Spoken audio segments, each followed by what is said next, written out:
Hi, everyone. Hi, friends. Welcome to another episode in this talk series called Religion, Culture, and Public Life. We're very excited about having this conversation today. The name of the talk we're having it's Roots in Movements, Voices of the Sikh Diaspora. Um, and we're very excited to have three people with us here to present some of their experiences and knowledge around the topic. So we will start with, give me a second. We're going to start with Tamara. So let me introduce you, Tamara. Um, Tamara Musconi holds a bachelor's degree in anthropology, religions, Oriental civilizations from the University of Bologna, a master's degree in religious studies from the University of Padua. Her main interests concern Sikhism in Italy and Sikh practices and rituals with a historical and anthropological focus. She's currently pursuing the study of the Punjabi language at the King's College London's Language Centre. Thank you so much, Tamara, for being here. And I would like to hear a little bit from you about the experience of Sikh migration in your country and all those experiences and knowledge that you would like to share with us. So welcome, and the floor is yours. Thank you so much, and good afternoon or good morning to everyone.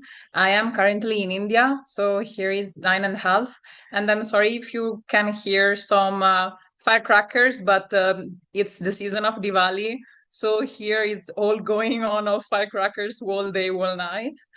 And so I will now attempt to give a briefly introduction to what I know about the Sikh community in Italy. So the first very interesting data about the Sikh presence in Italy is the fact that its numerical dimension. In fact, Italy is home of the sixth largest Sikh diasporic community in the world and is the first one in continental Europe. It's preceded by Canada, US, UK, Australia, and Malaysia. And although there are no official census data on the religious affiliation of citizens in Italy, scholars estimate that they are around 86,000, 96,000 Sikh people in Italy. And the number of the Sikh places of worship, so the gurdwaras, in the country is around 60. And the presence in Italy of this community is pretty recent. And immigration from India to Italy began in the 1970s, following the economic boom that led to an increase in job opportunities, especially for low-skilled professions that Italian citizens started having more economic resources available, were deciding to not do anymore.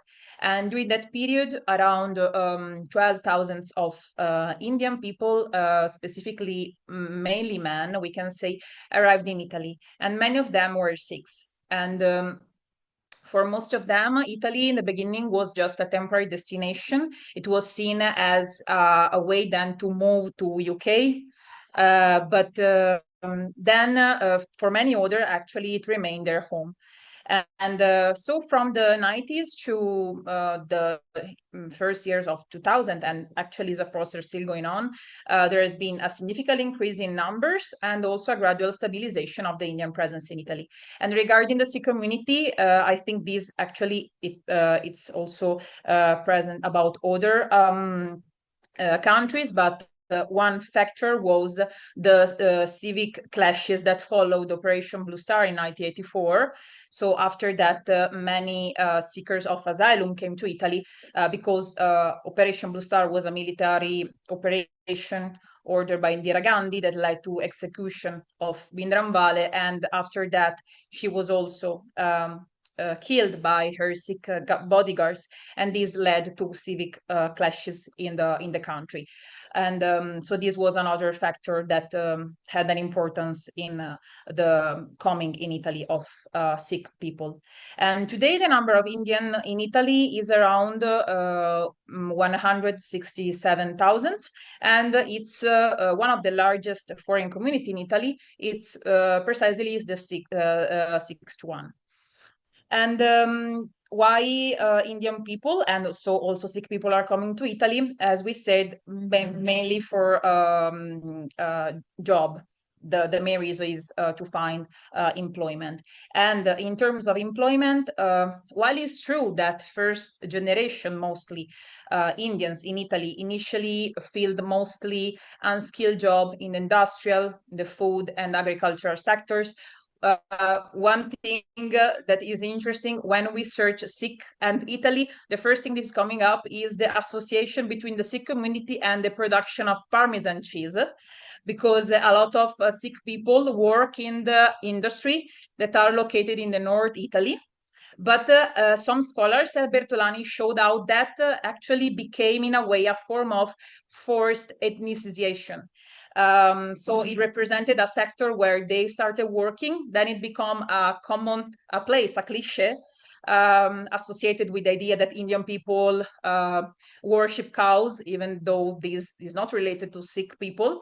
But still, this idea of Sikh, Indian people are as good in managing these animals and having experience in the job is something that led the community to be particularly employed in that sector. Nevertheless, it is also true that now there are many Indians that are here, second generation, that are born in Italy and are attending university, professional courses. So they are having access to more diverse, specialized, and skilled roles. And I think it's important to highlight this because there is still only this narration of they are of the focusing especially on the first generation. But even when I go to Gurdwara, it's full of young people that they are doing university, they're starting working as lawyers. So I think we should also remember this thing that I think is important. And so it's a sign of stabilization of the community, and this is also associated with processes of family reunification, obtainment of residency, and again, the increasing of presence of children that are born here. Unfortunately, this stabilization is particularly evident in northern Italy, but central and southern Italy, the situation is less stable due to more precarious working conditions for this community. And this is true particularly for Lazio, that is, just to understand, the region of where there is Rome. And because there are widespread serious cases of illegal hiring practices known as caporalato in agriculture, that basically is slavery, we can say. And that is not only regarding Indian and Sikh people, but also people of other countries like Africa. And that kind of employment is hiring people that arrive illegally through illegal routes, especially in that kind of area. So again, moving to northern region is seen as a way to have access to more stable and secure working conditions. Now, coming to the features of the religious organizations of the community here in Italy, the first Gurdwara, the oldest Gurdwara, is it has been open in 2000, so it's now old 2020. 25 years, yeah. And it's located in the northern area of Italy, and it's called Gurdwara Singh Sabha. And it's interesting to know that some scholars, as Gallo and Sai, demonstrated how the opening of the first Sikh places of worship in Italy had a very important and positive effect on the community, representing a first moment of appearance in the public space, marking the passage of the community from mimesis to public presence. And so the opening of the first Gurdwara represented for many a renewed religious life, and they were more motivated in exhibiting their religious symbols. As we know, in Sikh religion is very important, for example, the 5 Ks. So these symbols are important, and the opening of the first Gurdwara has an important role on this thing too. As I was saying, there are 60 Gurdwaras in the country. And it's possible to note an organizational structure that is based on an informal, we can say, national network between the different Gurdwaras and their communities.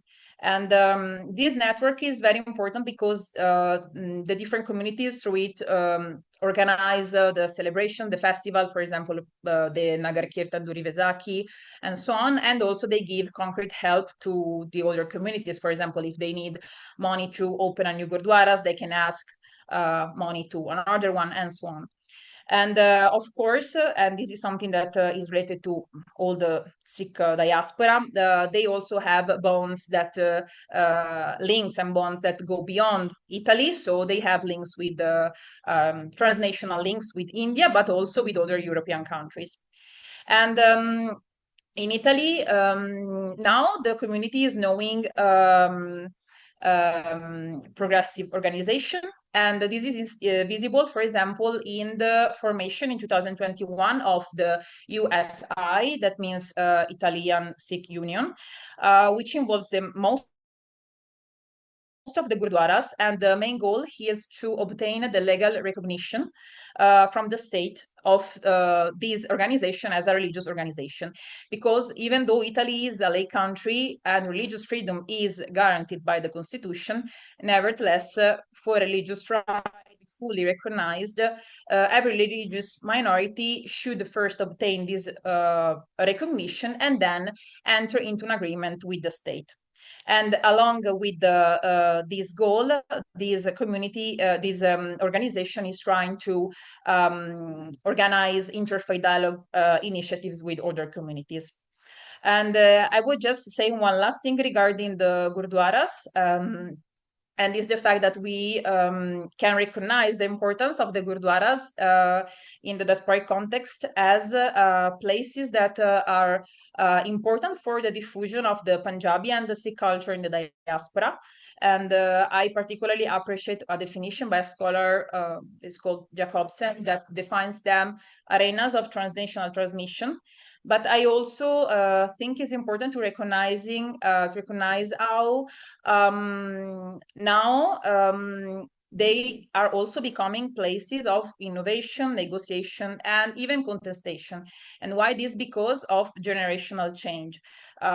This is a very important thing to take in mind when we're talking about diaspora, because if the first gurdwaras were opened by first generations that were born and raised in India, so they transpose the same organization from Punjab. Now the management is involving the youngest generation that are born and raised in Italy. And of course, they are also exposed to different ideas. And an example of these are some research focused on the fact that in some gurdwaras, young women are taking the lead to ask for more recognition of gender equality. That is not something new, actually something that was well affirmed by the Sikh gurus. And so they are asking to have more recognized this gender equality. And so that's it. And thank you again. Thank you. That was super interesting. I really appreciate that. Okay, so moving on, I will give the space to Greta. Greta holds a PhD in anthropological studies from El Colegio de San Luis, Mexico. She holds a master's degree and a specialist degree in Indian art from the Complutense University of Madrid in Spain, and a diploma in Asia from the University of Chaco, Argentina. She's a member of several Latin American networks of Asian and African studies, and winner of the Francisco Peña Prize for historical research. Thank you so much, Greta, for being here. And we would love to hear your thoughts on Sikh migration and the experiences in and Mexico. knowledge in Mexico. Muchas gracias por la invitación, and it's a pleasure to share with you and to have the opportunity to hear about your research, because Sikh, I don't have a how to talk about Sikh. This is present of my doctoral dissertation. In the early decades of the 20th century, several Sikh men settled in the state of north of Mexico, Mexicali and Sonora, because they were unable to access to the United States for employment. They work like agriculture But in this century, the number of undocumented Indian migrants detained in Mexico by the National Institute of Migration has increased. So I have like several migration groups, those who arrive to networks within the already established Sikh community, those who travel without documentation with transnational coyotes, Sikhs who come as temporary workers, Sikhs who marry Mexican women as way to leave India, and a distinctive feature in Mexico, Mexicans who convert to Sikhism or Sikhi took Yogi Bayan via Sikh Dharma. Now I tell you more about all of these groups. Indian immigrants arrive at airports in Cancun or Mexico City. Many Sikhs are fleeing political persecution. Some asylum seekers justify their request by being targeted as members of a religious minority in India.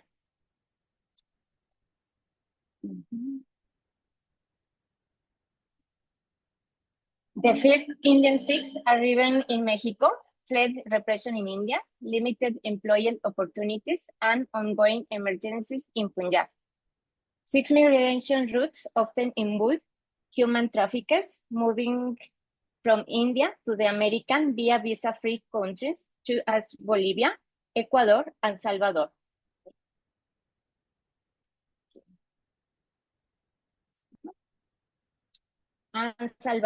Then traveling north by bus or truck. Some Indian Sikh migrants report that their families were farmers in Punjab or turned to commerce due to scarce agricultural yields. The oppressive environment in India between 1975 and 1988 influenced their decision to migrate, with post-1919 connects in America facilitating recollection. In Mexico City, Guadalajara, Guanajuato, San Luis Potosí, and Nuevo León, there are approximately 100 Indian Sikhs who, from 1992, have established textile business, sell orthopedic device, distribute perfumes, or work in software companies. Some have become commercial leaders between Mexico and India and open restaurants and handicraft shops. Most reside in Mexico City. This is Mexico City. Selling textiles in downtown and Tepito. Tepito is in the downtown of Mexico City, here. And they live in this, like in Tecamachalco. Tecamachalco is a residence, like where they live some Jews. Another downtown and Tepito, while living and congregating in Tecamachalco, State of Mexico. Among their strategies, some like Inder Singh, this is Inder Singh, settled with family in Tecamachalco. Homes include grandparents, parents, and children. Men managed business, while most women operate domestically. Homes serve Indian cuisine. Language speak include English and Punjabi, not Spanish. And a house is often adapted as gurwara. Una casa como gurwara. A meeting point and temporary residence for new migrants, like say Tamara, Musconi. The Sikh community in Mexico maintains contact with Indian village and organizes events than street sites, including annual January gatherings coordinated by religious leaders in Dodra, Punjab. This is the leader from in Dodra, Punjab, and they have annual in January, like social meeting. Then they read the Guru Granth Sahib and come from Canada, United States, and all Latin America. They have established relations with Mexico City and Indian chambers of commerce to consolidate Indian enterprise in Mexico. Celebrations of Hindu festivals are held in restaurants. And the Gurdwara congregates the Indian Sikh community where to read and sing hymns from the sacred scripture.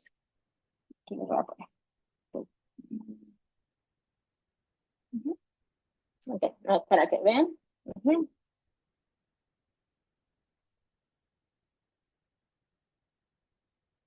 You can see both groups like Sikh Indians and Mexican Sikh. Huh?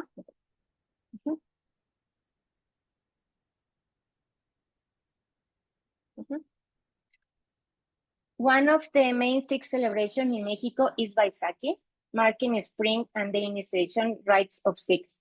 Events are held at Expo Reforma in Mexico City, attended by Indians and Mexicans, and include a procession in which the sacred scripture is read as a monarch. The Indian embassy supports this festivity. Other migration patterns involve moving to Guadalajara to work in software companies and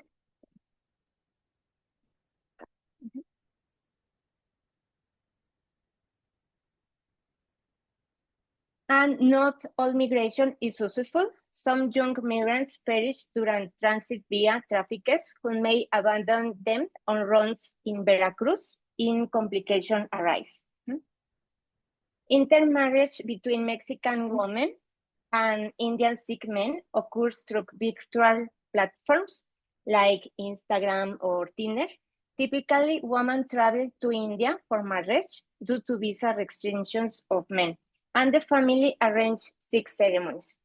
Husbands integrate into Mexican family life, opening business and incorporation Catholic and local deities like the Virgin of Guadalupe into rituals like Sikh, Hinduism. They mezclan todo. This is the shop that by Ginger Sikh that is married with Yvette Zamudio. Yvette is Mexican. In the morning, they open the store and they did a puja. So you can see Guru Nanak, the Golden Temple, Ganesha, Jesucristo, and La Virgen de Guadalupe.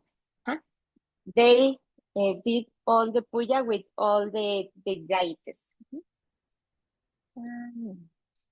In the 1970s,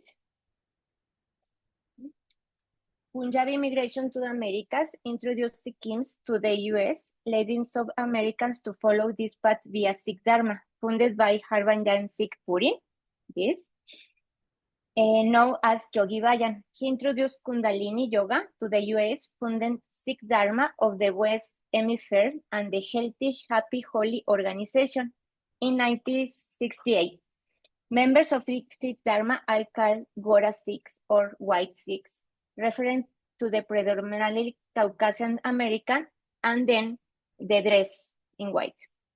Relations between Sikh Dharma followers and India Sikhs vary, with occasional shared Gurdwaras, but sometimes India Sikhs view Mexican Sikhs or yoga practitioners as imitators, need instruction in true Sikhism. With Indian Sikhs, immigrants attend Sikh Dharma Gurdwaras, where no India Sikhs community exists, or to maintain religious practice abroad.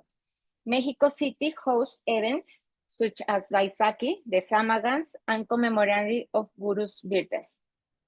In 1975,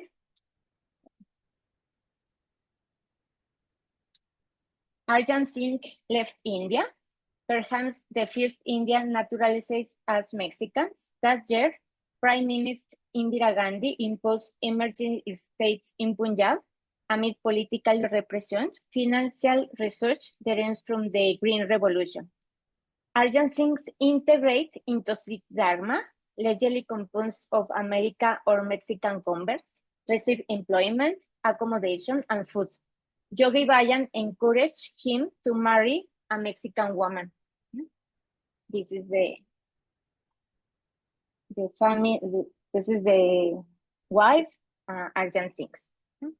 Indian Sikhs arriving in Mexico prior to 1995 initially attend Sikh Dharma Gurudwaras. Over time, disagreements arose regarding yoga or meditation practice and geographic distance from residence.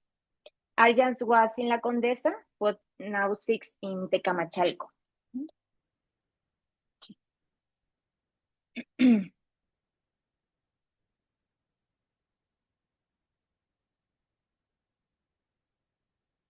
There is a school that is in UNIPD in Amritsar in Punjab, and the people that is in Sikh Dharma, they send to the children to do that scholar academy. Huh? They did yoga, they have a vegetarian diet, they learn like some instrumental Indian like harmonic, tablas. And this is the community in Nuevo Mexico that Sikh Dharma via Yogi Bayan. Huh? They did many meditations. I think that the most important is White Tantric in the summer solstice. They have like 3 days for this meditation. That's all Mexican. Some are Mexican yogis, another are Mexican that convert to Sikhs. In Guadalajara, they did a special course of yoga at the university. And the Sikh community have to have friends in Canada like this, that is the president of NDP in Canada, and they have the marriage in Cancun. But bueno, these works result from a doctoral dissertation, but if you have questions, I can try to speak for you. Thank you. Thank you so much, Greta. We'll come back to that because it's super interesting. Okay, so continuing with the same questions, would like to welcome Dr. Miriam. Thank you, Doctor, for being here. She's a professor in the graduate program in history at the Universidad Federal de Integración Latinoamericana. She holds a PhD in sociology from the University of Sao Paulo and did a research internship in India. Her research interests include contemporary Indian history, South Asian bodily practices, and travel and travelers between Asia and Latin America. Thank you so much, Doctor, for being here.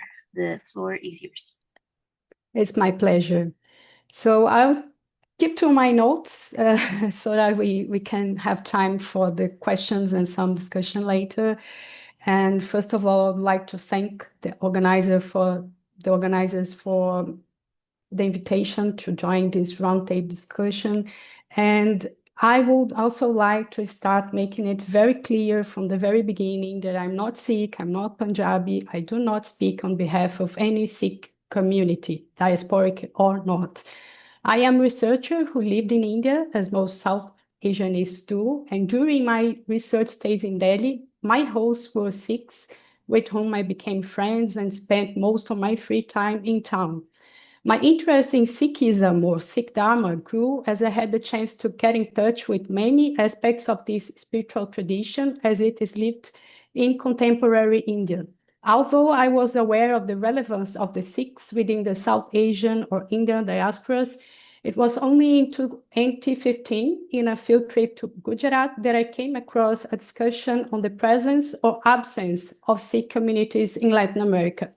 The book Sikhs in Latin America, published in 2012 by Swan Singh Kalong, introduced me to the subject and to one of the major methodological challenges a researcher might face when investigating the presence of Sikhs in the region: scarcity of sources. While visiting and interviewing small, scattered groups of Punjab immigrants throughout the subcontinent in the early 2000s, Kalon did a meticulous job of historical investigation for his book, compiling and combining documents related to the arrival of Sikhs in Latin America, such as official documents related to migration processes, press reports, testimonials, and interviews. Many of these documents were published in his book. In South America, Kalon identified small communities of Sikhs or descendants of Sikhs in northern Argentina. In Brazil, more specifically, he met very few people who identified themselves as Sikhs. My experience as a researcher in the field of Sikh diaspora studies was not as successful as Kalon's. Most of the people he met in South America were willing to talk to him. Yeah, these people were persons of Indian origin and wanted to talk to a fellow Sikh from India. From 2015 to 2019, I met Brazilians who identified themselves as Sikhs, but were not Indians. They were Sikh converts, very much like the ones Greta just showed us. Most of them were not willing to talk about their connection with Sikhi or their connection with members of the Sikh diaspora or with India. The reasons seem to be many. The fact that I'm not Indian or Punjab nor Sikh, that I do not work for a prestigious university, that many did not seem to find it relevant to tell their life stories or their history of engagement with the Sikh faith. During the same period, another researcher of our team was in conversation with the descendants of Sikhs in North Argentina and had similar experiences. Since oral history turned out to be unfeasible to us as a research methodology, we decided to search for documents already produced and made public by these migrants in published newspaper stories, interviews and testimonials, and TV programs, videos, and social media posts. We did the same for the Sikh converts. The historical processes we could reconstruct from these alternative sources somehow added nuance to previous studies on Indian immigration in South America. However, I still have before me one big question that is related to not only to migration from South Asia to South America, but to the international relations among the countries of these two regions as well. Why South America, and more specifically Brazil, is so rarely a destination to people, as well to goods and investments from India or other South Asian countries. Looking into the historical processes of migration from South Asia to northern Argentina, for instance, we could identify and analyze linkages forged by the British Empire and its zones of influence in the first half of the 20th century. Workers from Punjab who identified themselves as Sikhs migrated to Argentina with the purpose of working at British-run companies or companies that were somehow related to British investment in the country. The route to Argentina could involve a stop in Brazilian ports before entering the neighboring country. Nevertheless, Brazil was not considered a destination for South Asian immigrants in the same period. So when I ask myself, why not Brazil? A theoretical and methodological discussion on the field of global history comes to my mind. The acknowledgement that whenever we speak of connections, of connected histories, of global or transnational linkages between regions during specific periods of time, its connection and disruptions in long-distance networks could also emerge. The historian Julia Hauser makes a very good review of this discussion in her latest book that was published in 2024.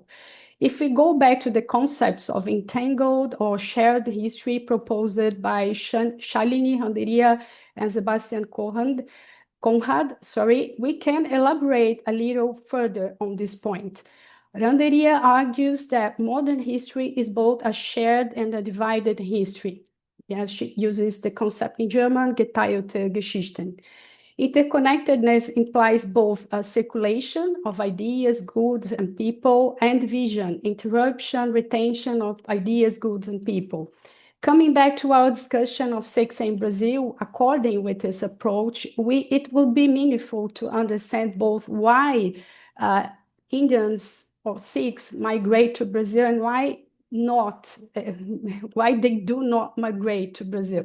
If there are global networks connecting India to Argentina, for instance, why does Brazil remain mostly a passage?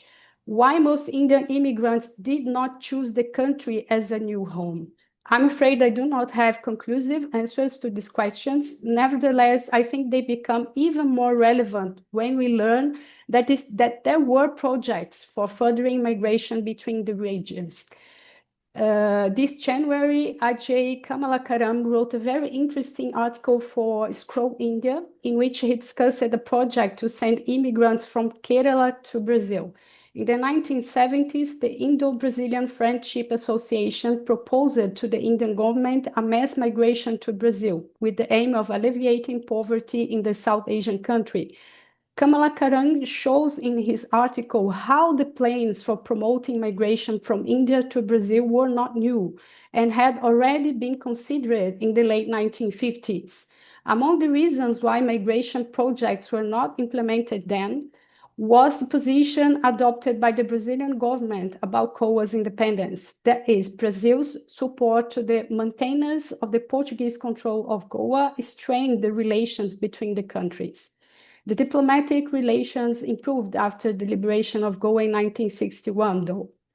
Ajay Kamalakaran states that the Indo-Brazilian Friendship Association, based in Kerala, remarked that Brazil was a rich land with a relatively small population and therefore could receive millions of skilled and semi-skilled workers. The plan covered at least 3 decades, with detailed migration plans for the 1980s and 90s as well.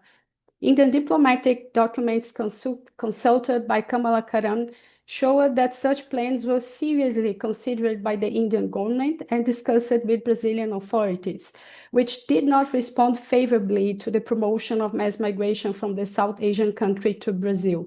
An Indian Foreign Ministry's report on the subject concluded that the whole project was not feasible due to the costs involved and to the difficulty of fulfilling potential expectations of the Brazilian government, such as the preference for skilled labor and the desire to attract direct foreign investment.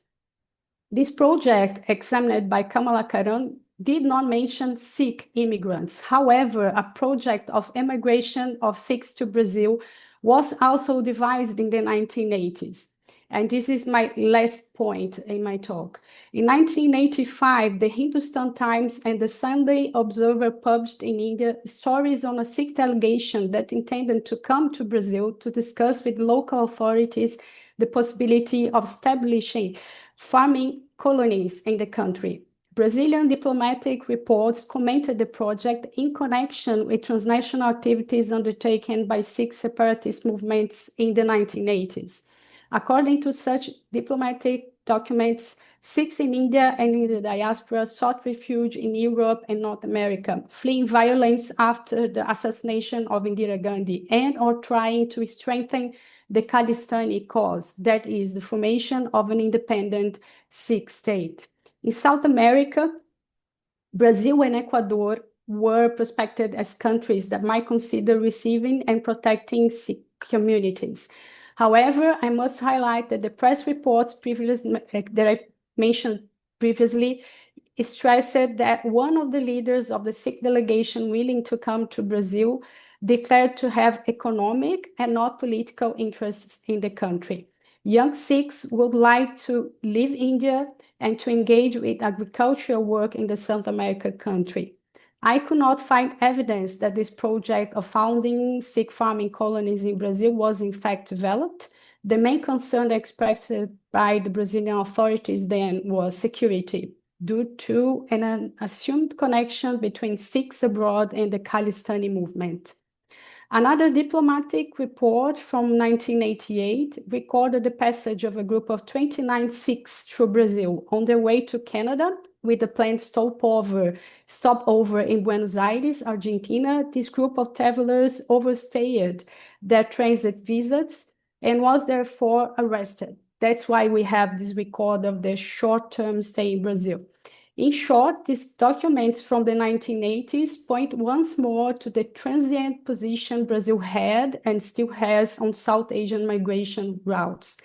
I hope these questions I have asked can contribute to our discussion today and perhaps stimulate further research on the field of Sikh diaspora studies. Thank you for your attention.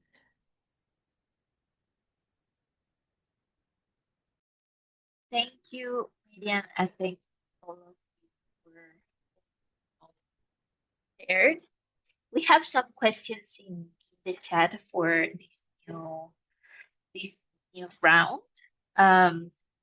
If you're okay with it, I'm going to share 3 questions, and then I'm going to give you the opportunity to answer to whichever you prefer or in the way that you prefer.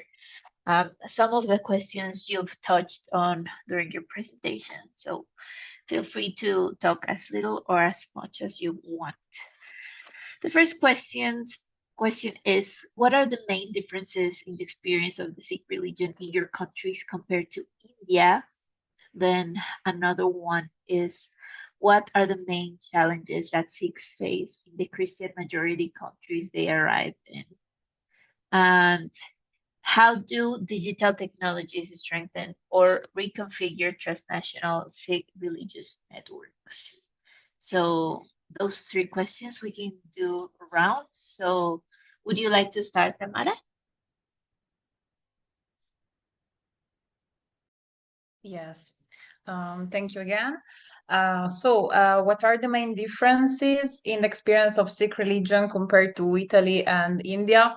I think this is a very big question, and I think that we can't make general description or assumption, because I think that the religious experience is different for every person, and I think it's pretty difficult to make a general assumption. What I could say is, apart from what is the inner, we can say, personal experience, religious experience, there are of course differences that are more, we can say, pragmatic, practical, that regards the religious experience in, for example, shared places.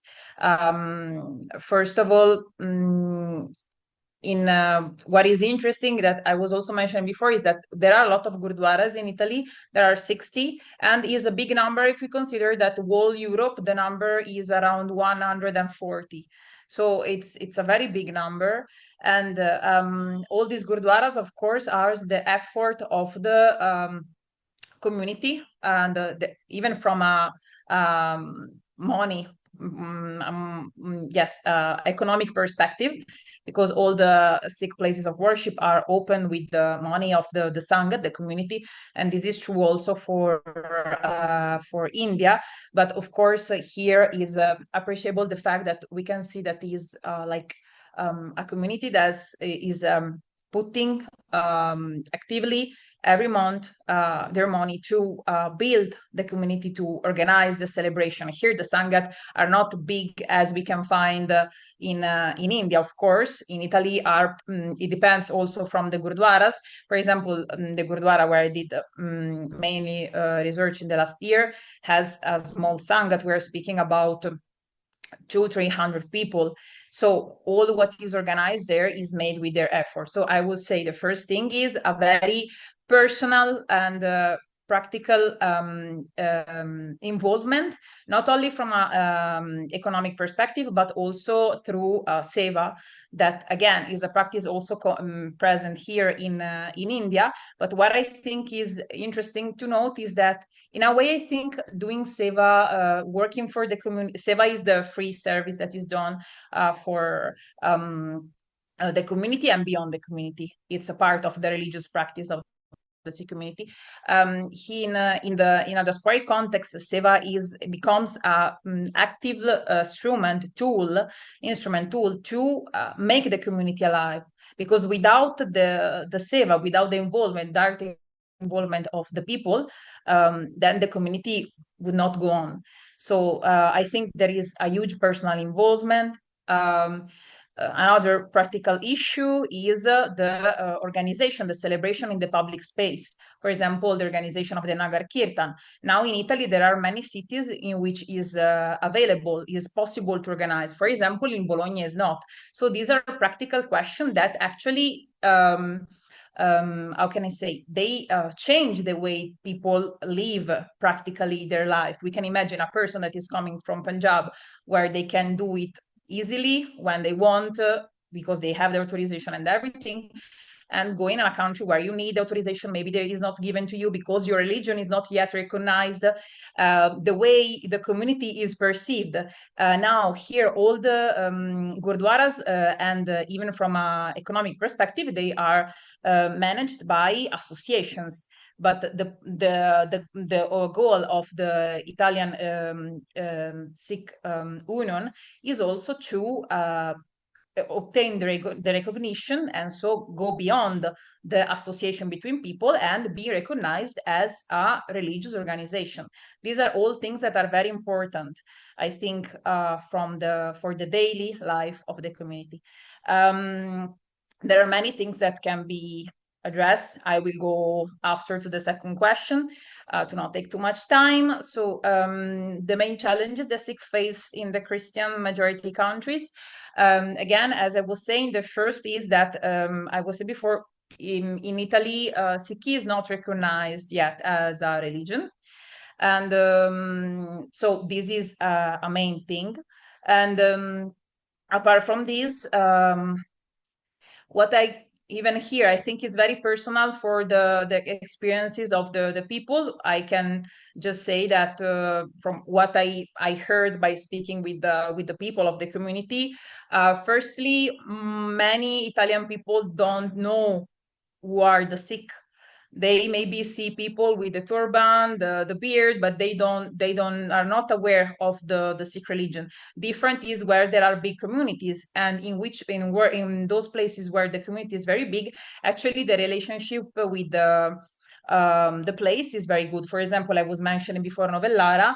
Novellara is a city, it's a good example of multicultural place because there's also a big Hindu community. So there they are also inviting always institutional figures. They are participating, as I was saying before, also in interfaith dialogue. So Sikh people are actively trying to create a connection, a communication, a dialogue with the institutions, also from the Christian church. And what is interesting also to notice that in this shrine, this dialogue, apart from the institutional one, what I notice when Sikh people try to explain about their tradition and their values, they try to reconfigure it in a way that also use a vocabulary that is very similar to the Christian one. So, for example, the figure of the Granti, they will call it priest. That is not actually a priest, but they are doing this because they want Italian people to understand. This is another thing.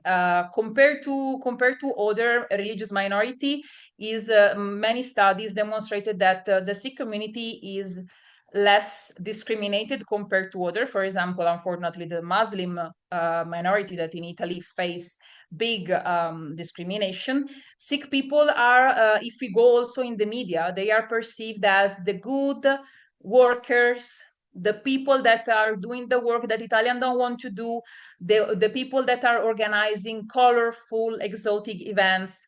This is very visible if someone go to read the news about when, for example, there is a celebration for Nagar Kirtan for Vesaki and so on. So there is this kind of double discourse. And what was the third question? Sorry. How do digital technologies strengthen or reconfigure the religious network? Thank you. Regarding this, for example, I will give you an example that I think makes the thing very clear. A few months ago, this spring, I went to the celebration, a festival in North Italy. It was for Hola Mahalla. And Hola Mahalla is a festival that is less celebrated in the diasporic context generally, and is a celebration of the martial tradition, the Sikh martial tradition. So it's our days where, for example, are doing Sikh martial arts known as Gatka and so on. And it's something that in Italy has been recently started to be organized. And when I went there, I met a lot of people coming from UK, for example, and other European countries, because they created this network to make this celebration together. So, and we're all very young people, I would say around 20 and 30 years old.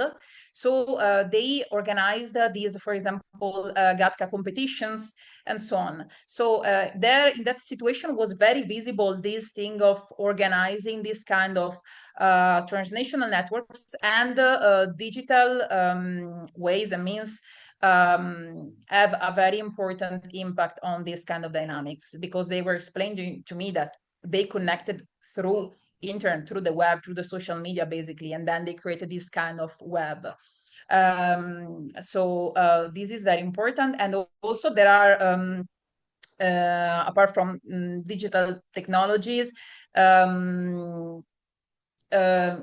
generally the community are very connected also, like very personally. There are people that are coming from other countries to ask for help for the certain things and so on. So these kind of transnational networks transcends the digital. They become actual, they become real. For example, I'm thinking recently some communities were trying to do some crowdfunding, and they were using social media, but they were also going in presence in the other community to ask to do these crowdfundings. So this is another issue.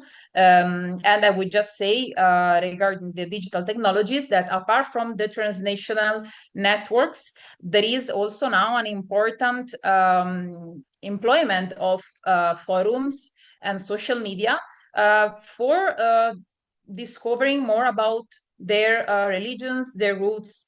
A lot of Sikh people, young people, are using these medias to make questions about their religion, because maybe they are born, maybe they're Italian, so there are many things on which they are not having answers, or they want different answers, or they just want to have the opinion of other people. So they are using forums, social media, and so on, digital platforms, to engage with the people all over the world, Sikh people all over the world, to discuss about their opinions. Thank you so much, Tamara. We don't have a lot of time left, but I would like to hear Greta and Miriam. So, Greta, feel free to answer whatever you want from the questions or from the other participants' discussion. So, the floor is yours. Okay, the questions. I believe that in India, there isn't a single sequence. It's in each family or region, the way it is lived or expressed, and as identity changes. My reference point for Sikhs are the Sikhs of the Diaspora in Madrid, where I lived like 6 years. But in Mexico, they seek to make themselves known, but fear they have to consolidate as a single community, bringing together Mexicans and Indians, which creates a point of tension because some Indian Sikhs don't understand that Mexicans can be Sikhs, since it's seen as not belonging to the Punjabi ethnicity. It's not like Christianity, where people are baptized. This has been a point of negotiation, and even in Sikh Dharma, they carry out of rite of passage, the Amrit ceremony, to become Sikh. Whereas in India, it is practiced, but most Sikhs don't feel it's necessary. And the digital technologies help reinforce a more orthodox Sikh identity, because the sacred book, the Code of Conduct, and in the Rehat Maryada, are available in all language. WhatsApp groups connect to the community, and every day at 3 a.m. in Mexico, the message of Hukam, the Hukam is a prayer random from the sacred book, and the marriage between Sikh Indian in Mexico, a woman in Punjab, all arranged virtually. Entonces that, I think that concentrate the Sikh community in Mexico. Bueno, okay. Yeah, I For can speak Miriam. very quickly, yes, because Okay. Would you like to say anything else, Greta? Okay. And the other question that was in the chat was the why I study Sikh. Okay, because I am a Bollywood dancer and Bhangra dancer, and most of the structures are Sikhs, and I spent like 6 years living interacting with them in Madrid, and selling traditional clothing in Mexico from the danza group. People often confuse them with Islamic terrorists or with, in Mexico, Caliman, and through this go to know their migration stories. I want to make their experiences visible and help the Mexican community get to know them to prevent racism. Thank you so much, Greta. That was so interesting. Go ahead, Miriam. Okay. I'm not in a very good position to comment all the questions because we don't have many Sikhs in Brazil, but I would like to make a comment about that precisely. That it's something interesting that I could add to what Tamara and Greta said, that in places where the communities are very small, many times we don't actually see or these communities are not so visible because we don't have gurdwaras, or when we have gurdwaras, it's very late in the history of these communities, and the gurdwaras show a higher level of institutionalization. But even though the few Sikhs that we met here in Brazil or in northern Argentina, before having a gurdwara, they pray at home. If there is, if the guru is at home, if they have Guru Granth Sahib at home, the prayers, the communal meetings will still take place. So I think this is a big difference, not just between India, Brazil, Mexico, and Italy, but also within diasporic communities. That some are small, but it doesn't mean that people don't keep their religious traditions. They are just not as visible as in places where we have gurdwaras and more and greater institutionalization. I think that this is what I could add, because you did a very great job and explained everything that there was to say about your context. Thank you. Thank you all. Thank you, Tamara, Miriam, and Greta. This has been a really enlightening conversation, and there's so many more questions and more things to talk about. But unfortunately, we've run out of time. So we would really like to thank you for your time and for being here. If anyone in the audience wants to learn more, feel free to Google the names of these researchers or like send us a text over Facebook, and we can look for ways to put you in contact. Thank you so much for making time in your days to talk about this with us. And thank you all that were in the public. Thank you for the questions, and thank you for listening. And goodbye. Bye.